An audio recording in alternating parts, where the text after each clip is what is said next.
Fambezana tanteraka kosa no azon'ny sekoly tsy sorano sofianatra tao anatin'ny valim-panadinana CEPS ny BPC voanvaly voatsela korzay. Natratra 100 ny tahapahafana CEPE sy BEPC ho an'ny sekoly soafianatra eto Soarano satria dia afaka avokoa ireo mpianatra rehetra izay nanala tao amin'izy ireo. Anisan'ny efa mahazatra azy ireo izao voka-panadinana izao raha nambarandramatoa Rary Niainan'Oro Malary satria dia isa taona toy izao foana ny vokatra. Isaorana an'Andriamanitra lehibe fa 100 ny voka-panadinana eto amin'ny sekoly soafianatra. Ny fahasoavan'Andriamanitra no matoa izao anay. Izay zany tsy sekoly mpinoana nefa kosa ny ankizy mianatra eto aminay dia zarinay mametraka fiainana eo ampelantanan'Andriamanitra ka mieloha sy aorian'ny fianarana dia mivavaka ireo ankizy mpianatra ireo.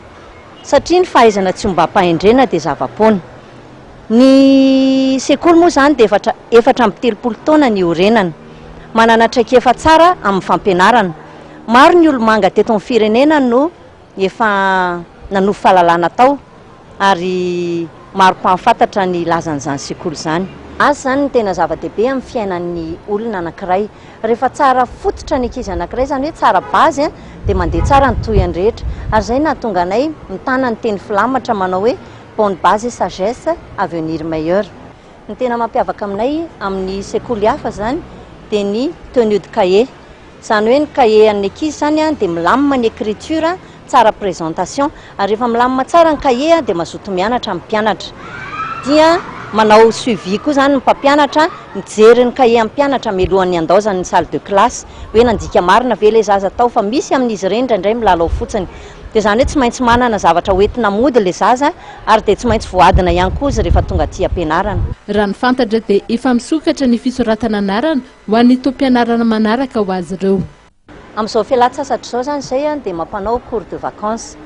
Ny cours ataonay zany dia manao français parlé zahay. Dia manasa ireo izay tia hanao izany, misy 3 niveaux ilay izy, débutant, des moyens, des avancés. Dia misy ihany koa ny cours de remise à niveau ho an'ny klasy rehetra mihitsy ary mandray zay na ny ankizy avy eto toerana te hanamafy na koa ho an'ny avy any ivelany. Tafiditra amin'ny fandaharam-pianarana ihany koa zany ny taranja informatique ary manao classe verte koa zay dia manao voyage d'études ao anatin'ny taom-pianarana. Ary manaraka izany dia miara-miasa amin'ny Alliance Française izahay. Ny langue atao eto amin'ny école zany anampinay ny fianarana dia anglais sy allemand. Dia ny activité parascolaire manao natation ny ankizy eto dia manao cours de musique, clavier na guitare.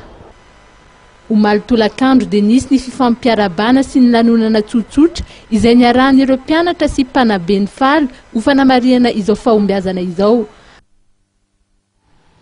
Zay ny koa tompoky tompoko vavy no entina nakatonana ny fampalalam-baovao tamin'ity takariva ity sorona amin'ny tafotafo no atolotra ao anao nanaraka izany hatramin'ny farany manome fotoana ao anao manaraka indray veloma.